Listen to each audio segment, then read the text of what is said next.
What's the day, fellas? It's Wednesday. It's Time to talk antiques, There you boy. go. And I guess we need to get on it. Ronnie, you have a little announcement there that you was going to kind of educate people here about. You know, and we've talked about this and the difference between what is vintage, what is antique, and what is collectible. You know, we've talked about that 2 or 3 times. We've kind of hit on it, but we never really, you know. I'm a registered vintage antique. Well, you're actually not an antique yet. Oh, 'cause I'm not? I'm going to tell No, you. you're not old Glad to enough. hear that. You're not legally. You're not old enough to be an antique, All but There's- you right. could be a collectible. I've been Yeah. telling everybody that. You're vintage now. Oh, I'll okay. tell you, I'm vintage. I'm vintage myself. Okay, there's been a debate over what is antique for years. And some say antique is 100 years, right? an object of considerable age, valued for its aesthetic or historical significance. In the antique trades, the term refers to objects more than 100 years old. Now, some dealers are attempting to lower the standard of an antique. They believe that items over 50 years should be considered antique, which Yeah. I don't, because I'm over 50 years. Yeah. So I think I should stay vintage for a while. I got some friends that look like they should be. Now, those who are reputable antique dealers say the 50-year definition lowers the standard to a point that dealers can say can sell collectibles under the name of antiques, you know. So this leads us to the word collectible. Okay, a collectible is a term that describes valuable objects less than 100 years old, often distinguished from antiques, which as a rule are more than 100 years old, we just said. Then we have the word vintage, which originally applied to the age of a bottle of wine. Now, this term was hijacked and it's now used to describe an item that has cycled back into fashion or less than 25 years old. And now, this article is about 8 years old, so you have to add 8 years to these dates here. The terms generally apply to the time period 1960 to 79. Okay, the time period from 1950 to 59 is generally referred to as retro. Both these terms can be applied to items less than 100 years in age. However, it should be known that the label antique or collectible has no real effect on the value of an item. We've been saying and saying and saying. The value of an item is determined more by whether there's a demand for it. Well, isn't that what on everything? That's what drives the price on everything. Exactly. From They're- groceries to automobiles, the Right. demand for it. the demand for it. They're very rare antiques, which are sold for much less than a newer collectible. But this is because there's no demand for the rare antique and a high demand for the newer collectible. I'll give you a good example, Ronnie. You take some old coins that's 100 years old, you know, don't really have the value to it. You know, as a coin, you would think a 100-year-old coin would be really expensive. And then you take a 50s Japan toy Right. worth more than the There- 100-year-old coin. There you go. That's a very good example of it. Now, when it comes to purchasing items on the antique or collectible market, the buyer should do a lot of research, which we've been trying to drive home over and over and over. Yeah. The buyer should do a lot of research before handing over any money. Flea markets with antique stands, antique shops, and antique malls, they're plentiful. So dealers have a lot of competition in stocking their shops. Now this can lead them to price their items much higher than their true value, which is a bad investment for you. You know, why buy an antique or a collectible for more than its value? Yeah. So when you compare antiques to collectibles, antiques stand the test of time. Their value remains stable. Collectibles, however, are priced more on a whim, and their long-term value is highly speculative. Yeah. Beanie Babies. Yeah, Beanie Baby. Beanie That's Babies. an example we've said 100 times. Yes. Yeah, Pokemon cards. So, you know, the summary here, I guess, is that people should just implement caution when investing in collectibles as opposed to antiques. Well, and I guess if you think about, you know, now you can actually say there's true antique cars. There's a lot of cars over 100 years old. Yeah, lots of them. Now, if they change it down to 50 years, my '66 Chevelle will be an antique. Will be an antique. But right now it's not. It's vintage. It's vintage, Yeah. yes. You can get antique plates. What age is that? Yes. You can get antique plates at 25 years. That's what I thought. Yeah. So, I don't know.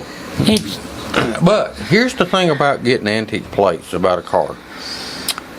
When you get antique plates and you stick them on a car, first of all, you think you're saving a lot of money because it's a one-time deal. But here's the problem with that.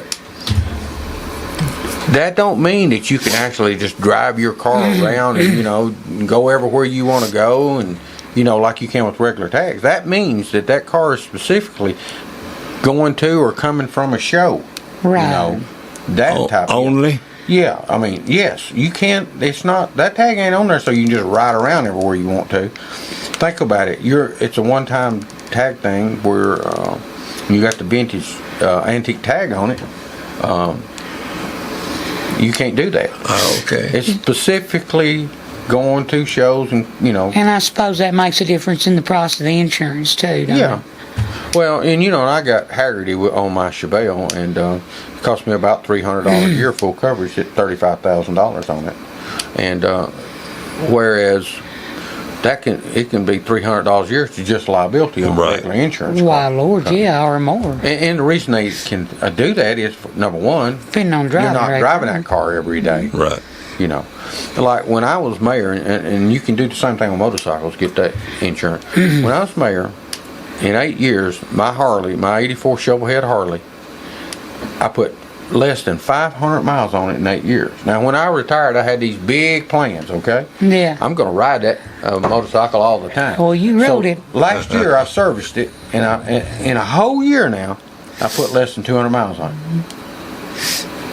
There you are. Uh-huh. So that's why they can really, those insurance companies like Haggerty and others, there is other ones, can afford to insure your car because, the more your car is out in the public, the more chance it is of getting hit. Right. Something Right. happen, you wrecking it, It's all about exposure. Exactly.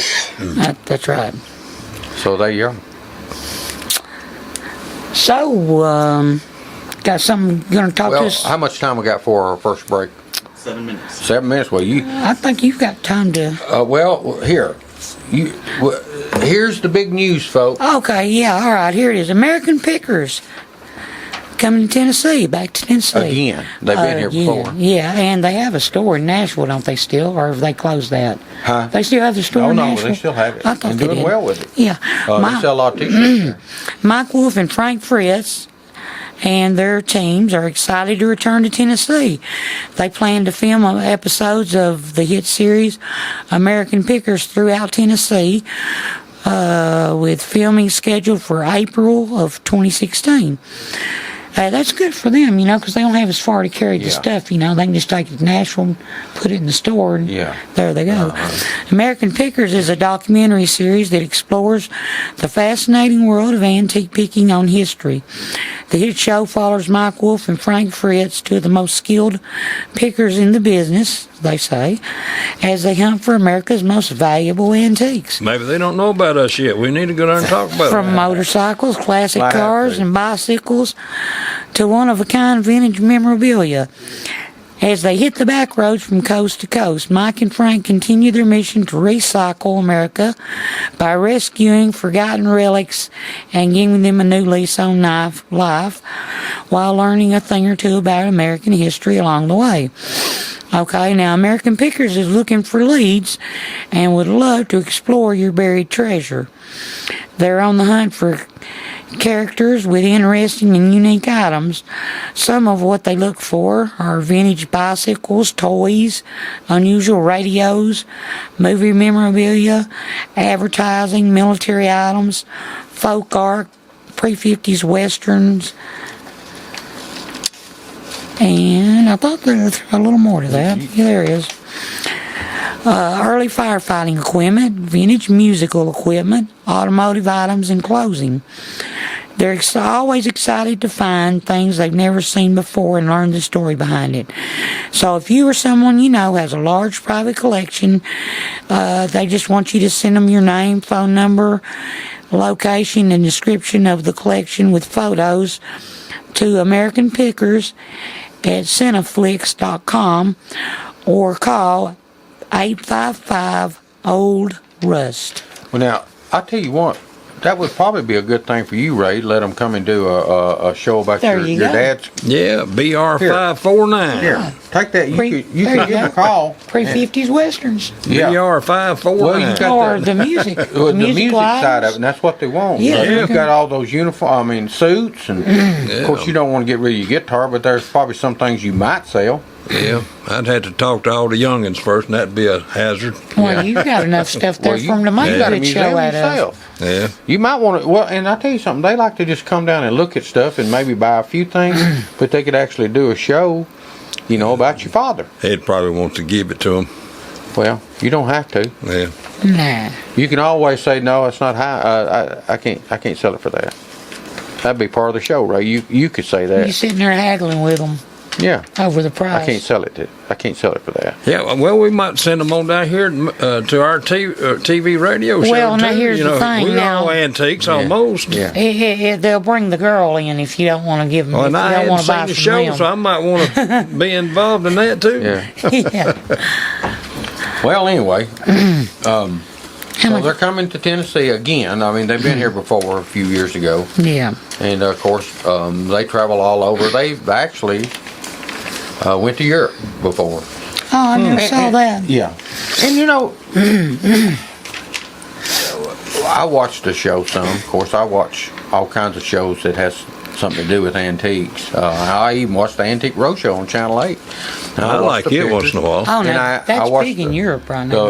On Channel 44, the History Channel, it's got the restoration, where they restore things. I like to watch that because it gives you ideas. Flea market flips, I like to watch that because it gives you ideas. So I watch all this stuff all the time. That's what that piano boy does. He restores a lot of stuff. Yes. Pianos and things. Uh-huh. He's real. That's interesting. Well, with that, let's take a break.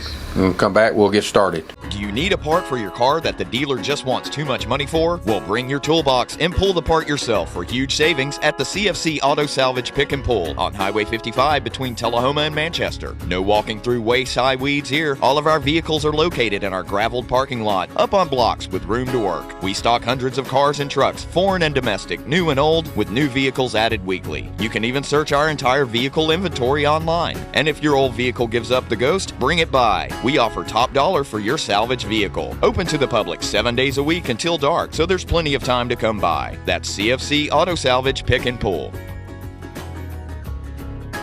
John Hirschman. I'm one of the original 6 owners of P&H Rentals. Started the company 30 years ago when we saw a need for individual, construction, industrial, and commercial storage. We have trailers and containers for lease and sell.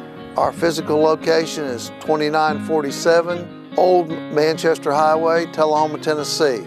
My phone number is area code 931-273-4252. We would like to thank Dr. David Florence for supporting Let's Talk Antiques. See Dr. Florence at 804 Kalon Street in Manchester for all of your medical needs. Call 728-5522 for your appointment today.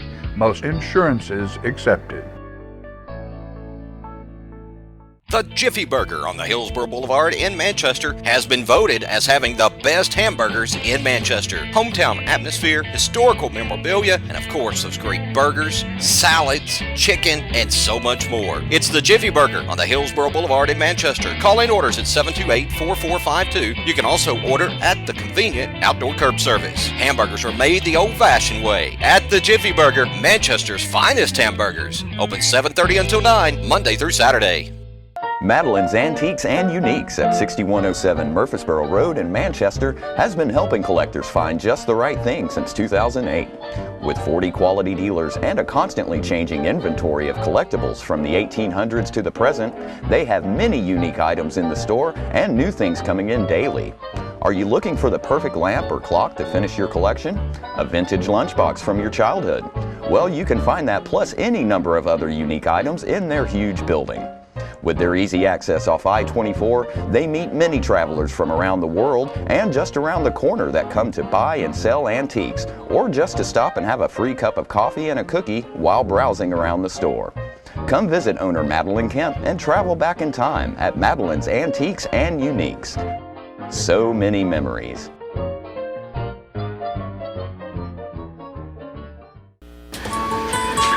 All right, we're back, and let's talk some more of this antique stuff. All right. Well, I tell you what, I've got a good little piece of well, I was going to call it trivia, but David don't think 4.3 million should be called Yeah, I don't trivia. think that's hardly trivia. The university, Kansas University, a guy named James Naismith, he wrote the original rules of basketball. You know, the original that they used, you The know. original back- rules, is that what you're trying to say? In other words, Yeah. they couldn't just stand over and drop it in the basket before. No, and You it was, couldn't drop they kick were it. still Couldn't walk talking. 5 feet before you dropped it in. Yeah. They were still talking about little wires hanging around the goals and stuff Oh, back okay. then. But anyway, they're building a building to house them in, and The rules. the rules in Lawrence, Kansas, at Kansas University. And they've got it right down to the little nook they're going to rest in. Should be finished late April, they said. But they're not going to put the rules in there until they're completely finished with it. Well, tell them how much those rules sold for. Well, I hit on that a while ago, but I was going to say that a Kansas University alumnus, David Booth, and his wife Suzanne, they purchased, it says an 1891 document at an auction in 2010 for $4.3 million. A sports memorabilia record for Sotheby's in New York at the time. Now, something interesting is just 6 years after Naismith drafted the sports first official rules, he was hired by the University of Kansas as chapel director and physical education instructor.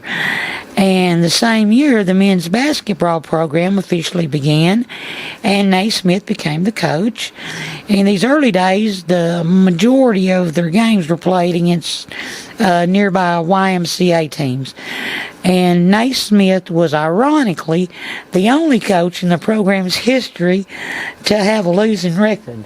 Wow. 55 And he wrote the to rules. 60, and he wrote the rules, yeah. Now, the old papers, they're going to be storing them in a Smithsonian grade protective case that regulates humidity, and they'll be displayed behind electrochromic glass.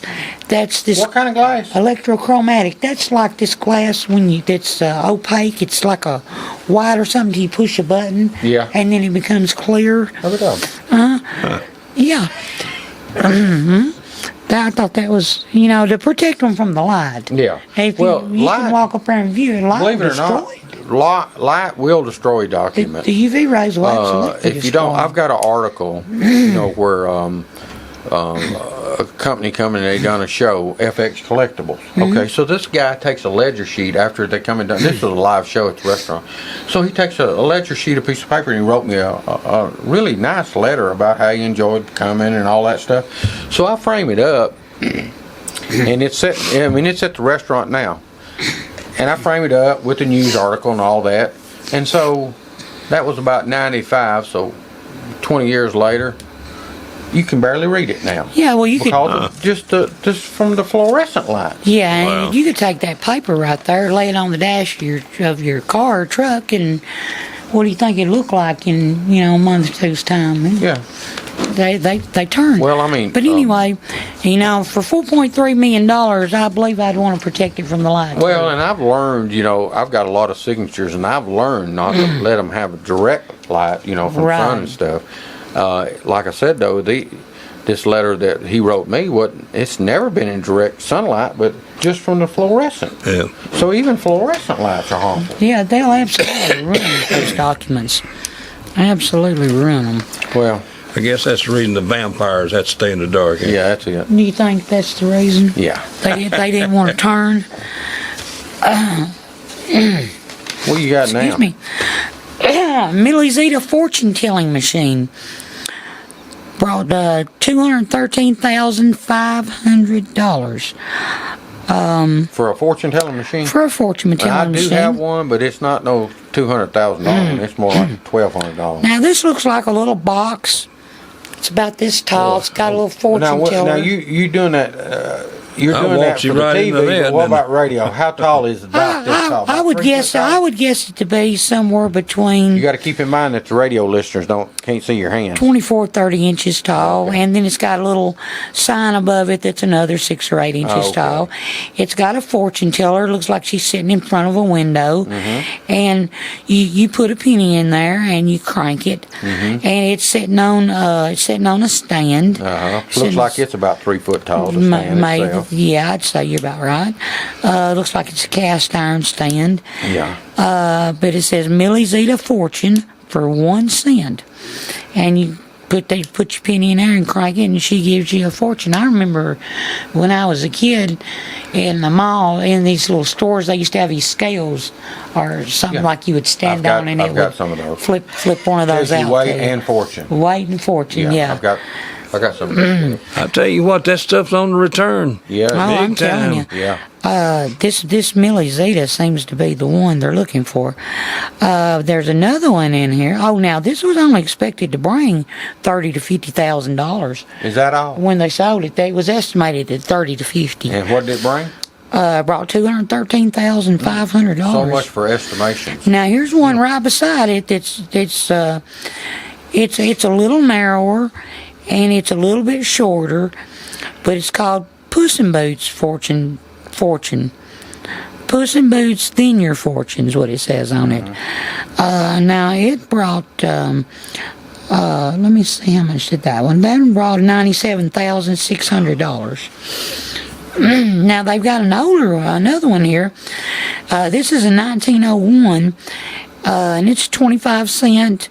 This is a roulette floor model slot machine.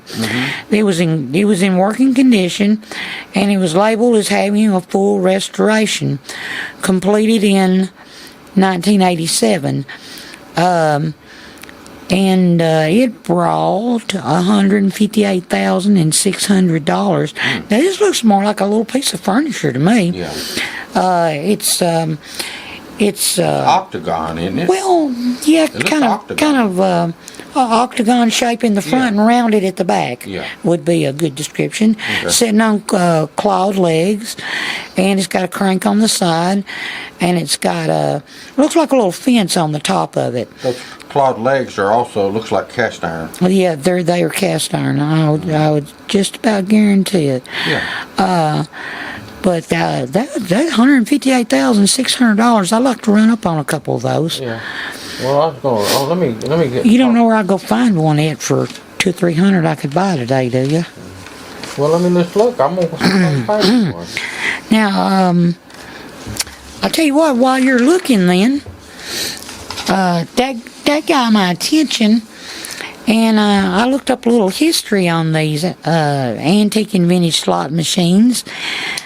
And it says Las Vegas and Atlantic City may be the gambling capitals of the United States, but the symbol of those sin cities, the slot machine, was actually born in San Francisco. Yeah, ain't that interesting?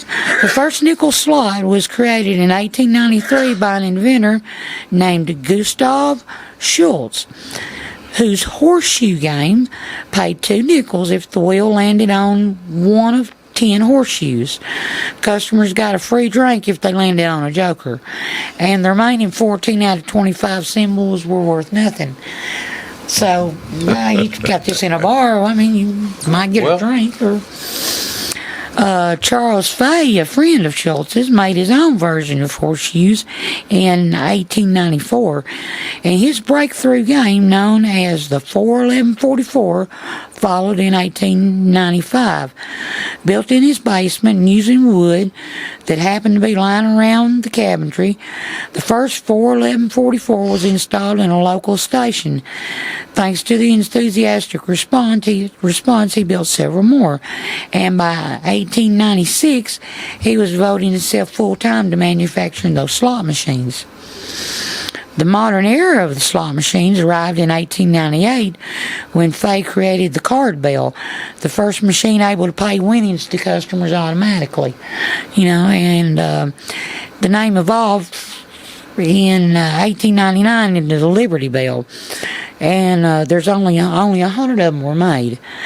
The machine had cast iron arm, a metal case, a horizontal window revealing the symbols of the machine's internal reels, 3 bells were worth 20 coins, 2 horseshoes and a star earned you 4. Now, before he knew it, he was competing with moneyed Eastern manufacturers such as Illinois' Clausen, Cali, Watling, and Mills, who gave their machines names like Golden Gate and California Bear. Mills is a real popular slot machine. Yes, it's real popular. I looked at some of those just to see what they looked like. They gave them those names to make them more appealing to the San Franciscans. Local competitors include Reliance Novelty, Royal Novelty, and of course Schultz, his friend. Almost from the beginning, though, cash payouts were banned. Now, for a while, manufacturers engineered machines to pay customers in trade checks, which could be redeemed. Yeah. I guess that was for whatever their service. Well, I've got a trade machine. Oh, do you? Yeah, and it pays you in cigarettes. You know, it shows packs of cigarettes, Right. which in turn really is money. You know, Right. it's just a way to get around the law. I saw all kinds of different It's things. called- That's what they call that. That is trade machines. That's what they Yeah. called them. That category of machines. They're a lot smaller. But that practice was also outlawed in 1902. Now, curiously, around the same time, a specialized type of slot machine known as a trade stimulator, it escaped regulation. That's the one I'm talking about. These machines paid out in cigars. Not coincidentally, a San Francisco police commissioner named Moses Gunst owned a chain of cigar stores that had a silent interest in Reliance, which made many of the so-called cigar machines. Trade Imagine that. simulators. Making Yeah. money on both ends. Oh, he was getting it both I tell you ways. what, Ronnie, with that, we better take a break. We'll get back and finish up the history on it, and then I've got some looked up, some All right. Mill slot machines. Madeline's Antiques and Uniques at 6107 Murfreesboro Road in Manchester has been helping collectors find just the right thing since 2008. With 40 quality dealers and a constantly changing inventory of collectibles from the 1800s to the present, they have many unique items in the store and new things coming in daily. Are you looking for the perfect lamp or clock to finish your collection? A vintage lunchbox from your childhood? Well, you can find that plus any number of other unique items in their huge building. With their easy access off I-24, they meet many travelers from around the world and just around the corner that come to buy and sell antiques, or just to stop and have a free cup of coffee and a cookie while browsing around the store. Come visit owner Madeline Kemp and travel back in time at Madeline's Antiques and Uniques. So many memories. The Jiffy Burger on the Hillsborough Boulevard in Manchester has been voted as having the best hamburgers in Manchester. Hometown atmosphere, historical memorabilia, and of course those great burgers, salads, chicken, and so much more. It's the Jiffy Burger on the Hillsborough Boulevard in Manchester. Call in orders at 728-4452. You can also order at the convenient outdoor curb service. Hamburgers are made the old-fashioned way at the Jiffy Burger, Manchester's finest hamburgers. Open 7:30 until 9, Monday through Saturday. Need a part for your car that the dealer just wants too much money for? Well, bring your toolbox and pull the part yourself for huge savings at the CFC Auto Salvage Pick and Pull on Highway 55 between Tullahoma and Manchester. No walking through waist-high weeds here. All of our vehicles are located in our graveled parking lot, up on blocks with room to work. We stock hundreds of cars and trucks, foreign and domestic, new and old, with new vehicles added weekly. You can even search our entire vehicle inventory online. And if your old vehicle gives up the ghost, bring it by. We offer top dollar for your salvage vehicle. Open to the public 7 days a week until dark, so there's plenty of time to come by. That's CFC Auto Salvage Pick and Pull. My name's John Hirschman. I'm one of the original 6 owners of P&H Rentals. Started the company 30 years ago when we saw a need for individual, construction, industrial, and commercial storage. We have trailers and containers for lease and sell. Our physical location is 2947 Old Manchester Highway, Tullahoma, Tennessee. My phone number is area code 931-273-4252. We would like to thank Dr. David Florence for supporting Let's Talk Antiques. See Dr. Florence at 804 Kalon Street in Manchester for all of your medical needs. Call 728-5522 for your appointment today. Most insurances accepted. Okay, now, we were talking about these slot machines. Okay, the San Francisco earthquake of 1906, it destroyed most slot machine manufacturers, and California banned the use of slot machines altogether in 1911. To stay in business, the manufacturers revamped their slots as gum vending machines. For example, Millis OK Gum Vendor was OK, was meant to signal its compliance with the law. It dispensed gum with each nickel plate and also paid profit-sharing dividends of tokens. Rockola, which also became known for its jukeboxes. Yeah. You know, there's Rockola jukeboxes. They're big time. Which are nice. They also made an OK machine, as did Walting and others. During the 1910s, Millis, Kelly, and Watling were the big players. The enactment of Prohibition in 1919 actually aided these manufacturers because it created the speakeasies, which became a lucrative new market for their slot machines. The sales of the machines soared throughout the 20s, and by the 30s, as the Great Depression gripped the country, sales were even better. And, when the economy's bad, imagine that, like the lottery, they think Yes. that they put a nickel in and get $5. Yeah. It's always the hope there. I've never bought a lottery. I hadn't bought the first lottery ticket I never have since either. it's been here. In that decade, Millis' silent line of gooseneck machines were clad in beautifully designed cases. Some featured red lions, others resembled Art Deco skyscrapers. Now, the Millis Bell machines from that decade are also favorites of collectors because of their good looks and small size. Jennings made gorgeous streamlined wood floor models such as the Club Special, while Pace had the handsome All-Star Comet Bell. The 1930s were also important for slot machine collectors because that was the decade that Bally was formed. Now, I didn't know that until I first read this. Bally made a lot of pinball machines. Yes, that's where I knew them from.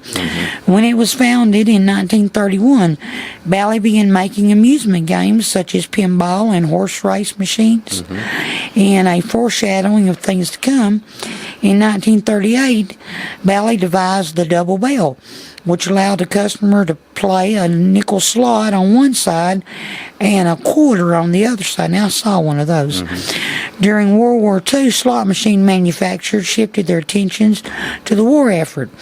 After the war, they shifted focus again to the emerging market in Nevada.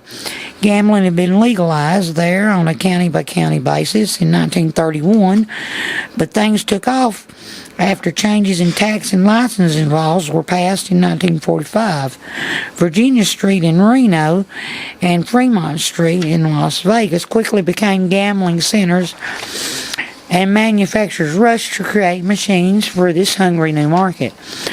Jennings had the first post-war slot in 1945, the Bronze Chief, and its Super Deluxe Club Chief from 46 was the first illuminated slot. Millis high-top nickel slots were fixtures in many a casino, as was the Millis Black Gold. Another typical sight in the late 40s and early 50s casino was a carved wooden figure of a Western character, such as a miner holding a pan of gold, made by sculptor Frank Polk. These characters had chests designed for a pace of or a mill slot machine. Only 92 of these unique pieces were made, making them one of the most collectible slot machines around. Okay, Jennings was still a force in the 50s. Its buckaroo glowed in the dark, but by the 60s, upstart Bally began to take over the business, thanks in no part to its money honey. In 1963, it could pay out hundreds of coins rather than just 20 or so. And the Model 809 from 1967, which allowed customers to play up to 5 coins at once.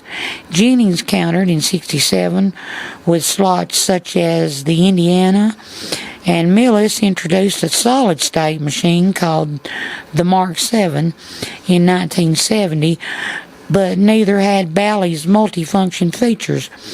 Bally had arrived at the table and won the pot. Well, And I tell you, I can remember, Ray, and you too probably, remember when I was in my 20s, I remember that the American Legions, all the American Legions that I ever went to always had slot machines. Yes, sirree. Yes, sirree. Yeah, they used to have, I'm talking about the old slot machines. Yeah. You know, so, and then sometimes, you know, you would see them raid some of those places and remember Yes, to get the yes, slot sirree. machines and you know how that Well, was. we got a society today that wants to get rich quick, or the drug culture that let's feel good quick. Yeah. And now we see the results of it. We Yeah. got people on opiates that can't get off. I've got family members that's cooked. Yeah. I remember when I was just a kid that I would have killed somebody for a roll of nickels to Play the play pinball? the pinball machine. Oh, I know. Wow. Listen, it's a serious Yeah, situation yeah. that our country's in. And, I'm glad I never had that problem. Oh, listen, it hooks you. Yeah. And listen, when it gets out there to you, it's just like drugs. Oh, yeah. It Well, controls I mean, you. You don't yeah. control it. No. And, you know, that's one thing about those poker machines. You know, they would do that. But these pinballs, like you said, they would take nickels. Yes. I mean, and then they got to the pinballs where they would take quarters. Right. But anyway, since you was talking about the slot machine, I looked up some that sold on eBay, and here's the 1940s Mills 5-cent vintage Golden Falls slot machine. It brought $1,900. Now here's another. We was talking about Mills. Right. Here's a 1-cent one. It's got the castle front. It brought $1,500 and had 22 bids. You have some too. don't you? Those are stand-up models there. Right. Well, they actually sit on something. You know, they're not off the ground. They actually sit on a little Oh, yeah. shelf. Yeah, those are Here's another countertop models. black cherry quarter. And this machine had 11 bids and brought $1,500. Wow. Now we're talking about these old slot machines in the 40s. Of course, there was some a lot older than this, but I mean that's a lot of money. Here's a 19. Yes. You was talking about Bally. Here's a 1982 Bally slot machine. Now it's more modernized. I'm surprised it brought this kind of money. It brought $1,250. Now you wonder if they're working in working condition too. The slot machines, the newer slot machines, it's still got the handle, but that handle does not turn the gear drive. You know, it's just there because people like to pull a handle. Yeah. It don't really do nothing except it's got a sensor that, just like dropping your coin in, And pushing a button. pushing a button. That's right. Same deal. Here's a Jennings. You was talking about Jennings. Here's one. It had 8 bids and brought $1,131. Now you see a lot of these slot machines. People buys them to put in their man caves and game rooms and stuff. The older slot machine, right. And you see some people that has the 90s and 2000. You know, after a while, these casinos get rid of them, and people buy those things to put in their homes. But to me, I like the older because they're pretty. Right. I found You know, you're talking about a Star Bell. Here's a high top. It brought $1,000. that is a Star Bell high top. Here's another one, brought $1,000. And here's another. Remember, I told you about the castle front on the Mills. It brought $1,100. And so that's kind of the. Now that's the 40s stuff. And the countertop stuff. Yeah. I found a Jennings Nirvana Club Dime Baby Buckaroo console. Now this is a stand-up model. I don't know what it brought, but they had it listed at $49.95, so it had to bring something close. This one just says antique slot machine and game, great deal, $3,600. Now there was another one just like it, and then I got a few of these. We got a Mills 50-cent flush mount black cherry antique slot machine from 1947. Brought $3,195. That's buy it now. Somebody wanted that. Yeah. 1960s antique Jennings Buckaroo slot machine. Fixer upper, so evidently it don't work. Brought $33,055. Had 14 bids on it. Jennings 5-cent Redskin antique slot machine, 1940s, brought $29.95. Be pretty sharp to fix her upper, wouldn't you? Yeah. Now I read in another article from some guy from I don't know where, it was on the internet somewhere, when I was researching these machines. Hey, Ronnie, we got a phone call. Oh, okay. We are taking your phone calls. Call 931-728-1320 to join us on Get 'em Let's on. Talk Antiques. All right. Well, I think we're ready for our caller. Caller, go ahead with your question. All those slot machines are awful cheap. Don't sound like they're too bad. No, that's cheap for some of them. But now I was fixing to say, just right before you called, that I read that, and this guy was actually calling these restored machines. He was calling them contemporaries, but if they had like 80 to 100% parts that had been changed, they were worth like $1,000 to $2,000 less, depending on what it was. So an original one, is worth a lot more. If you got one that's in good condition and, everything works on it and it hadn't had a lot of work done on it. So, yeah, that doesn't sound too bad on them at all to me either. Well, people get addicted in things like they said, Yeah, they do. Do you have one? No, but I've played one or two of them. There's not any in the county now. A lot of people play them things, couldn't afford it. That's right. That's exactly right. They would spend every dime they had on them. It wouldn't be able to feed their families, I put one in, I played one down on Tullahoma Road one time at the old Southern Queen. And Happy Shelter running.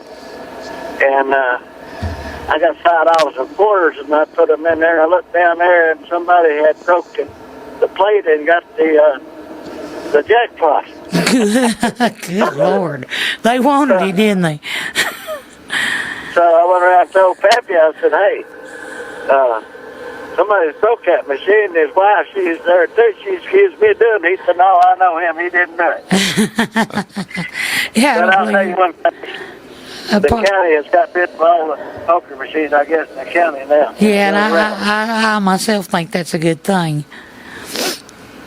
There's a lot of people play that stuff. I don't play them, but anyway, a lot of people play them things. They couldn't really afford it. That's right. You're right. Oh, well, thank you I enjoyed the show. Y'all have a good one. What's Ray and the mayor there? That's my buddy. I know who it is now. Got you, boy. All right. Thank you for calling. See you, man. Hey, with that, we need to take a break. John Hirschman. I'm one of the original 6 owners of P&H Rentals. Started the company 30 years ago when we saw a need for individual, construction, industrial, and commercial storage. We have trailers and containers for lease and sell. Our physical location is 2947 Old Manchester Highway, Tullahoma, Tennessee.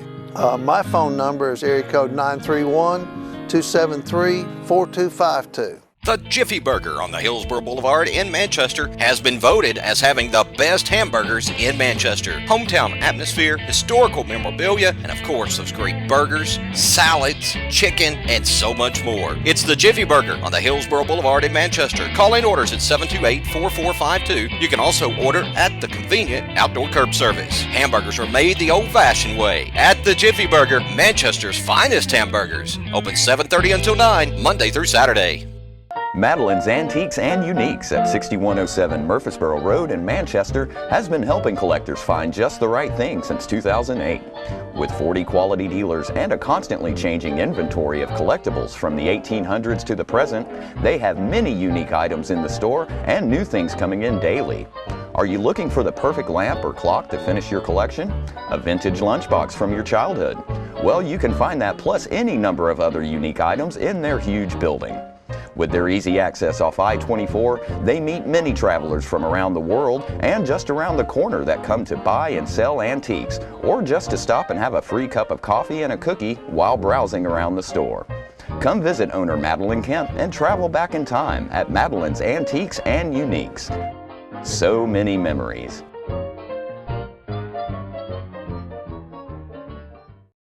We would like to thank Dr. David Florence for supporting Let's Talk Antiques. See Dr. Florence at 804 Kalon Street in Manchester for all of your medical needs. Call 728-5522 for your appointment today.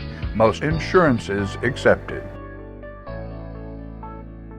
Need a part for your car that the dealer just wants too much money for? Well, bring your toolbox and pull the part yourself for huge savings at the CFC Auto Salvage Pick and Pull on Highway 55 between Tullahoma and Manchester. No walking through waist-high weeds here. All of our vehicles are located in our graveled parking lot, up on blocks with room to work. We stock hundreds of cars and trucks, foreign and domestic, new and old, with new vehicles added weekly. You can even search our entire vehicle inventory online. And if your old vehicle gives up the ghost, bring it by. We offer top dollar for your salvage vehicle. Open to the public 7 days a week until dark, so there's plenty of time to come by. That's CFC Auto Salvage Pick and Pull. Hey everybody, we're back with Talking Antiques, and the number here is 728-1320. Max, he's going to have to come back and then see us once in a while. Well, he can't though, because he's officially working now. He actually got a public job. He's up in the world now. Yeah, he's got a public job. Yeah. Like a month of vacation. Oh yeah, when he goes on vacation, he comes here. Yeah. Hey, that was a really interesting article, and I know you read it too. You got our story on it, and it's about World War II flight jackets. Oh, that was really, I like that. What was really interesting about it was that we're talking about jackets that were made out of horsehide, and they were issued to pilots, and then they got to issue them to the actual crew in World War II, the flight crews. But what made them really interesting was how everybody that's listening is probably familiar with nose art. During World War II, the pilots would paint art on their planes. Yeah. Of course, that's government property, and you wonder how can they do that. But the reason they let them do those kind of things was about morale in the war. Mm-hmm. But anyway, it says Captain Tony Starcer painted the nose art on scores of aircraft while stationed in England. But with the 8th Air Force, including the famed Memphis Belle, he done that nose art. And he applied these talents to these jackets, these flight jackets. And some of those things are, they're really expensive. And they would keep adding to them, every time. If they had a kill, like a Nazi kill or not, they would add a little swastika or something. And every time they'd bring down a plane, they would add whatever the bomb. they wanted on there. They would add the bomb to it. Uh-huh. So that you knew that when you seen all those bombs that they had shot down a lot of planes, but they'd have pictures of like the planes on there. They'd have pictures of women, like movie stars and cartoon characters. These were part of the nose art, and which was really interesting. It said the actual jacket started in 1931. And now, they didn't have pocket warmers or nothing in them, because you wasn't supposed to put your hands in your pocket when you're a soldier. Yeah, and also, that's true. But, the temperature, you got up there, how cold they say it got? Oh, it gets cold in there, The higher up you go, the colder it gets. So they needed these kind of jackets, but it said they was initially made out of horsehide and goat skin. And the original ones actually had silk linings, and they got where they couldn't get the silk, and they started putting cotton linings. And like I said, it had things like Bugs Bunny on it, and all the different Dumbo. Let's see what it says. Oh, a lot of Disney characters they had on them. Here's one though. The actress Jane Russell portrayed on the nose of a B-17 bomber, nicknamed the Outlaw. For the Howard Hughes movie, The Outlaw. And of course they had her on there, which was great. And then Betty Grable was a popular pinup girl on the planes. She was another Howard Hughes fan, and this is those things because Hughes was such a great aviator. Oh yeah, he broke all kinds of records. Yeah. So with this, these jackets they're really desirable now. And, evidently they let the soldiers keep their jackets when they come out. So now they're really expensive. I was trying to think of the general out at the base, Hap Arnold. Yeah. He actually stopped the manufacturing of them. He said, well, we don't need to make them no more. And of course, still a lot of the soldiers ended up getting them. But Hap Arnold is the man that stopped this particular jacket, and he went to a different style. I didn't know that. And nowadays they have to wear flight suits because they fly up so high and they're in pressurized planes. And back then they couldn't fly, Now here's one that just It brought $2,300, and basically, it is a flight jacket, and it shows a picture of a B-17 on the back of it. And it'd be nice if the guy that done the Memphis Belle was the one. Of course, he did a lot of yeah, them. it'd be nice to I'd run up rather on have one of Betty those. Grable on the back of mine anytime in an old airplane. Yeah. And then here you got, here's another one. Now this is just some of the completed auctions on some of them. This one here brought $1,500. But now they have some that they want $5,000 and $6,000 for, you know. But I'm just doing completed auctions. Right, yeah. Asking and getting is two different things. Yeah. I guess you can ask anything. You can ask the But world. actually, now here's the German. That's a Luftwaffe jacket. Brought $760 with 24 bids. And let's see, here's another German jacket. It brought $700. Well, there's several of those German jackets. Yeah, those. Yeah. 582 with 14 bids. You know, those German, a lot of German artifacts, people really, you know, they're really collectible, and the people brought them back. You know, the soldiers brought a lot of that stuff back. I'm sure that some of these jackets, it's because some of the flight crews brought them back. But they're 500. There's one that was 900. Here's one 750. So now these don't have no art on them though. These are just jackets. Here's one that's actually got the gentleman's name on it. He was a lieutenant, and it brought $500. He was a Navy guy. He was a surgeon. And so that's just basically some of them. But the ones that really bring the money are the ones With the art. Yes. With the original artwork on it. Now, so you got something else you want to say about these flight jackets, son? While you're doing that, I was going to. I didn't really. You've just about covered everything else. I was going to go back and just see what the highest asking price on one is. There wasn't a lot of prices in Antique Weekly on them. I bet you J.I. Probably had a flight jacket or two. He probably got some of them with he can these call back good-looking and women tell us on the about back his. of them, knowing him. Okay, the highest one on here right now, asking price, it's $4,000. But it don't. But Does it there have some again, artwork on it? It don't have no artwork. It has a name on it. And it says looks like Hell's it's got Angels. his count on it. Yeah, it says Hell's Angel, and it does have the count. Yeah, got his Now bombs this on is there. an old military jacket, not the Hell's Angels. Right, we're talking about the You don't reckon squad. J.I. belonged to the Hells Angels, do you? He could have. Now here's one that actually does have a plane on it, but not great big, and they're asking $2,000 for it. So here's one, a flight jacket. It says the Silver Dollar. That must have been the name of their plane too. And they're asking $1,500 It's for a it. World War II jacket. Well, they all would have to be. Yeah. So there we are on the jackets. How much time we got? About 2 minutes. I guess there ain't no use us trying to get started on something else. No, I don't have anything. And to our listeners, if you have a story that you want us to look up and do some research on, Just call us. Yeah, Antique. You can email us at the station. What's the? Send us an email at wmsr@thunder1320.com. Something you have, you like a little research done on, we could do a little We'll be story glad on to it. do it, or send us some pictures.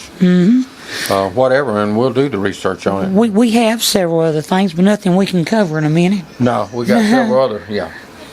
With that, well, I guess we'll get out of here, aren't we? I think so. And we'll do it again next week. Listen live to Let's Talk Antiques Wednesdays from 10 to 11 in the morning. You can watch us on the link and listen to us on Thunder Radio.